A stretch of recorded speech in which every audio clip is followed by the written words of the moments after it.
JoanneV with Exit Navigator Realty. I moved here and you can too. If you like what you see, hit subscribe and like. Currently, we're in Tolstoy Park. This little round house was built by Henry James Stewart in 1927. It's on the historic registry, and he lived in this house all by himself for very many years.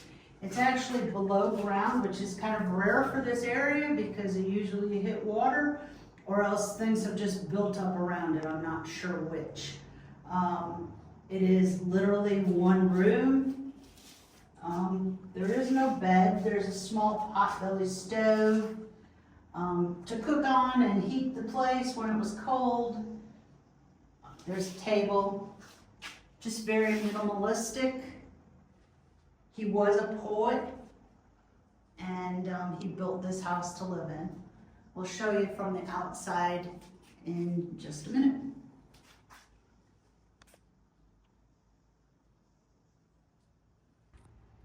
This is the entrance to Henry's house.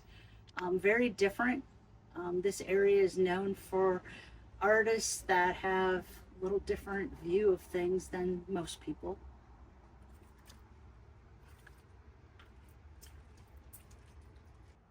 We're standing outside of the house that Henry Stewart built.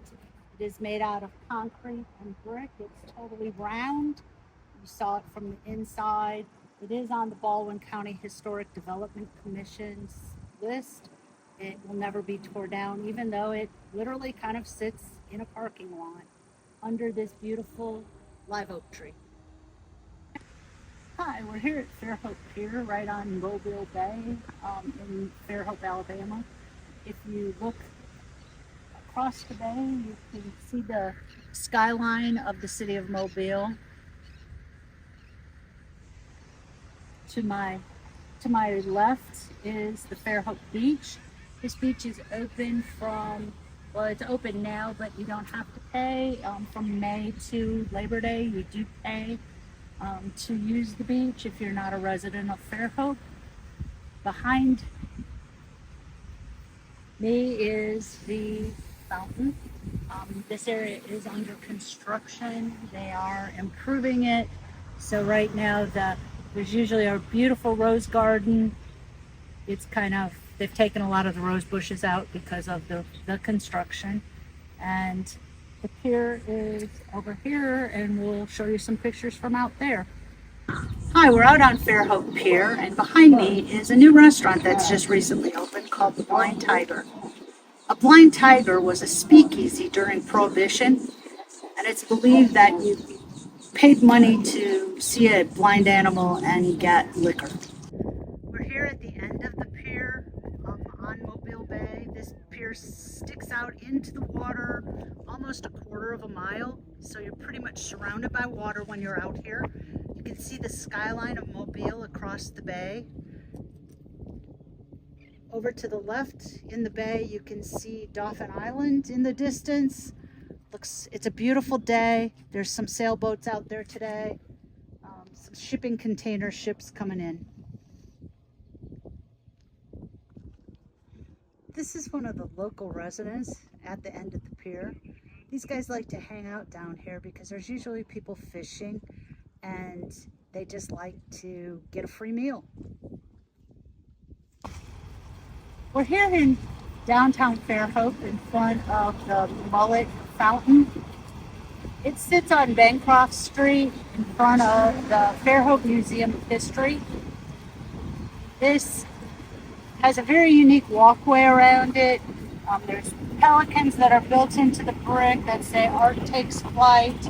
There's a dedication to the Organic School of Education that was founded here in 1907.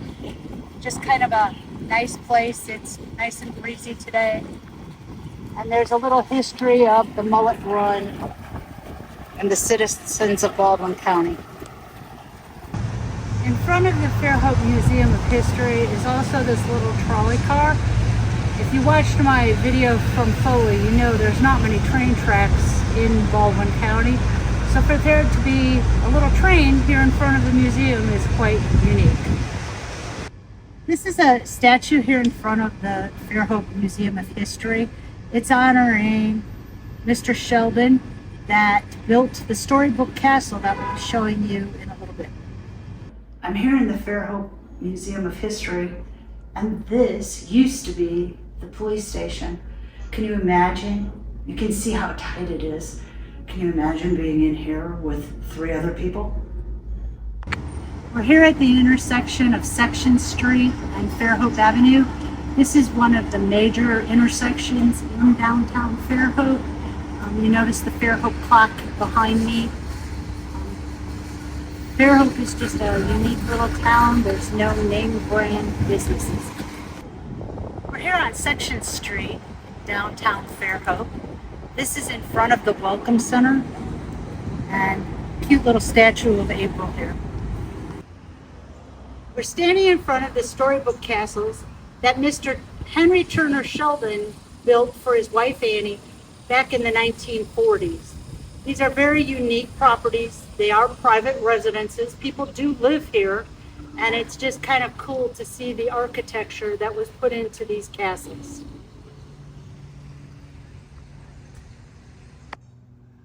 Next to the storybook castles is the storybook castle B&B. It's very cute. It sits back there. Looks like a little gingerbread house. Would be a fun place to stay.